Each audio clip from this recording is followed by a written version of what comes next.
Hello everyone, today I'll show you how to add background or fill color to a checkbox using Foxit PDF Editor. This is my checkbox and I will add here background color.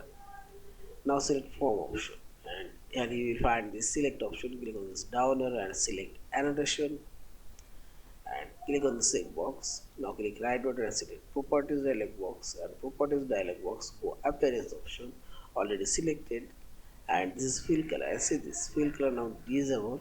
Click on this color box and select here any kinds of fill color you want to add. As this is fill color. Also let this one another fill color